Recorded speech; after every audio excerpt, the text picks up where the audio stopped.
If you, a family member, or loved one have been diagnosed with cancer, you may be overwhelmed with all that it entails: tests, doctor appointments, and treatments, and changes in your life. It is important that you learn some important facts about your treatment so that you can be a partner in your therapy. This video focuses on chemotherapy and what possible effects it may have on your body. Your nurse will add additional information when you are seen in clinic. Feel free to ask any and all questions you may have. There are no dumb questions. Patients will ask things like, can I still be around my kids? Are they going to feel pain? Are they going to get sick? When are they going to get sick? With this information, we hope that you will have a better understanding of your treatment and what you can do to manage possible side effects. Remember, your healthcare team is here to help you. My experience has been that most people worry more about it, and once they get it, they're kind of like, why was I so worried? Because they do beautifully.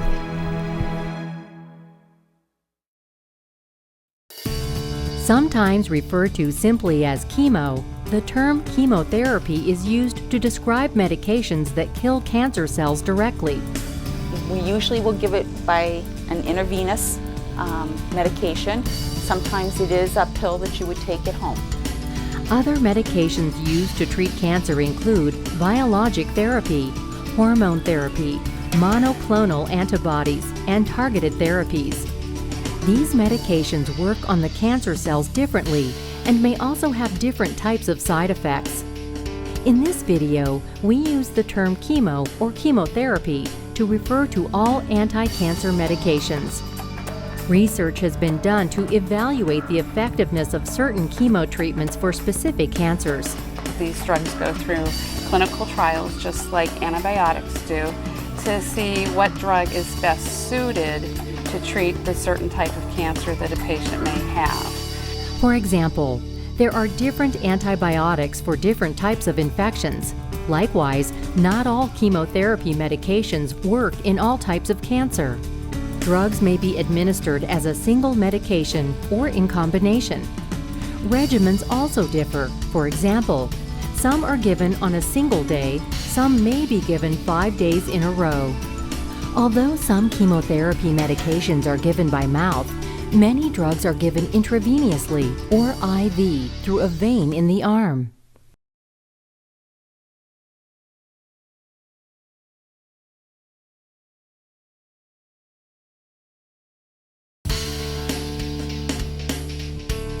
My first round of chemotherapy was all by IV, but the second round was going to be much harder on my veins, the drugs that they were giving me, so I had to have a port put in.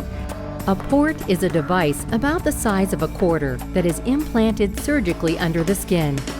Using a special needle, nurses can draw blood and give chemotherapy through it. A port can stay in place for many months or even years. As with most medications, chemotherapy drugs do have some side effects.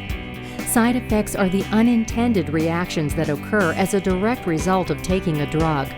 Not all chemotherapy drugs cause all side effects. Since chemotherapy attacks rapidly growing cells, they also are going to attack other rapidly dividing cells in the body. Chemotherapy does not cause side effects in everyone. It causes different reactions in different people. The severity of a side effect does not necessarily indicate the effectiveness of the treatment. Most side effects are temporary.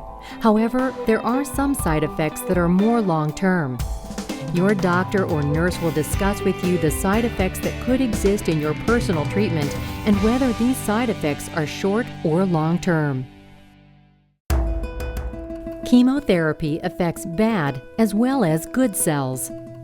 Chemotherapy is actually a chemical that's designed to go in and kill off anything that's growing at a very fast and rapid rate. The cells in our hair, they grow at a very fast and rapid rate, and that's how we explain how we lose our hair. I was supposed to have the potential of hair loss, and I didn't the first round, but the second round I did.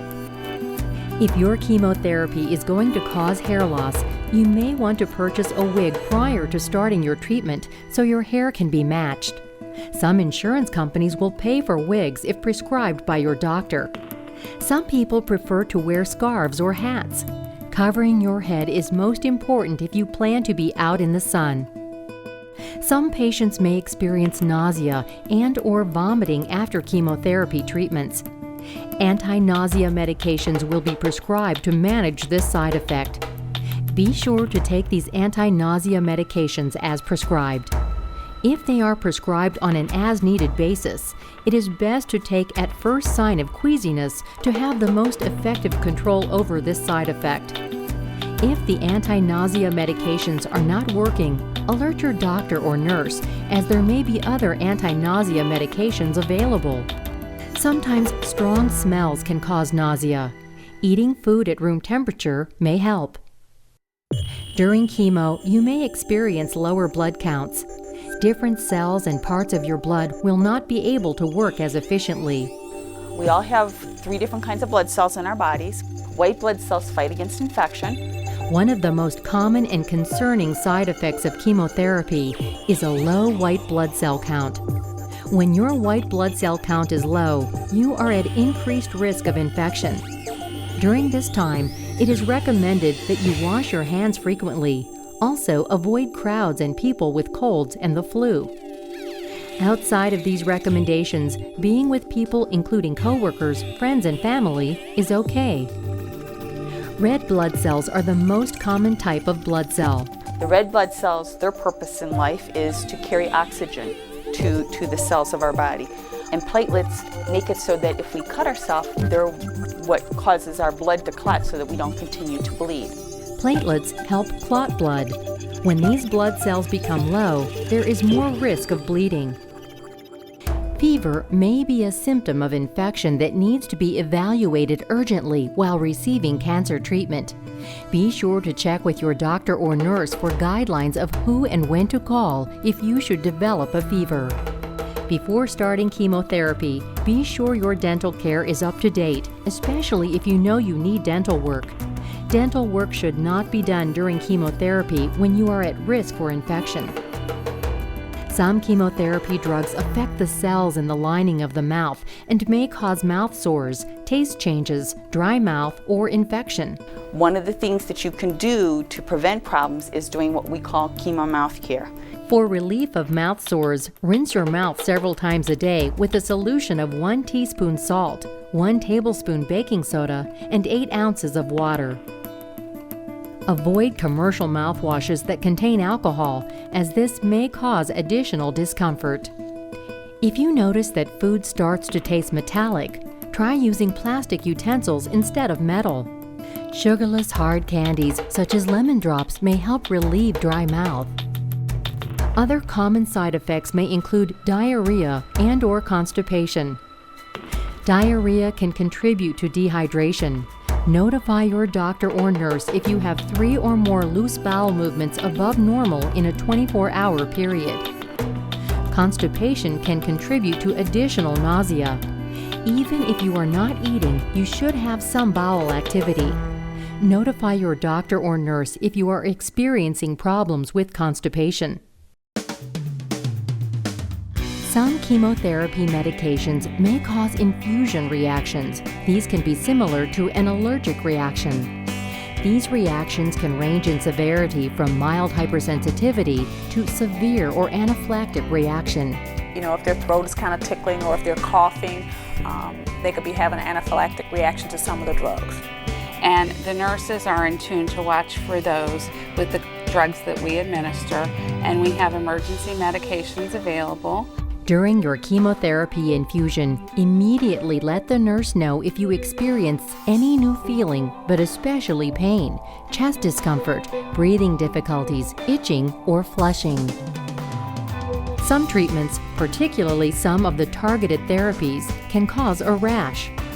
Keeping the skin clean and dry and regular use of moisturizer is recommended. Sunscreen should be applied frequently for outdoor activities. If you develop a rash, be sure to notify your doctor or nurse so they can assess and recommend appropriate additional treatments if necessary. Some chemotherapy medications can have an effect on fertility or your ability to have children in the future. If this is a concern for you, discuss this with your doctor or nurse. If there is any possibility that you could be pregnant, let your doctor or nurse know immediately. Do not get pregnant or get a woman pregnant while you are on chemotherapy. Discuss with your doctor or nurse what methods of birth control might be safe in your situation. During your treatment, you may become fatigued over time. This fatigue can sometimes last months after treatment. Fatigue can be worsened by dehydration. Drinking clear, decaffeinated fluids whenever possible can help. Other suggestions to decrease fatigue are to prioritize activities. A routine may help. By adding some light activity that can really improve the feeling of fatigue. Adding 30 minutes of physical activity such as walking every other day may also help. We actually don't advocate any kind of special anti-cancer diet. This is not a time to be losing or gaining weight. The goal is try to maintain the weight. Usually people will tolerate and they'll get more nutrition in if they do what I call the grazing technique. Some people find eating 5 or 6 small meals is easier than 3 large meals. During chemotherapy, some foods may be more appealing than others. This may require some trial and error to find what works best for you. Be sure to notify your doctor or nurse of any supplements, vitamins, over-the-counter medications, or herbs that you are taking, as they may have interactions with the chemotherapy medications. Be sure to drink plenty of fluids. It is recommended that you drink 2 liters of decaffeinated fluids a day, especially 24 hours before treatment and 48 hours after treatment. A dietitian can be consulted for special nutritional concerns. Some helpful hints that can help make your chemotherapy treatments more comfortable include: wear comfortable clothing. Eat a light meal before treatment. You don't need to fast.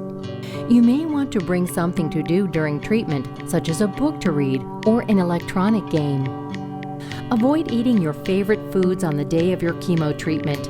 In case you don't feel well, it may cause you to develop an unpleasant association with that food. Most people continue with their usual medications. Check with your doctor or nurse for instructions about your regular medications. Arrange for transportation. It is recommended that you not drive to and from your treatment until your reaction to that treatment is known.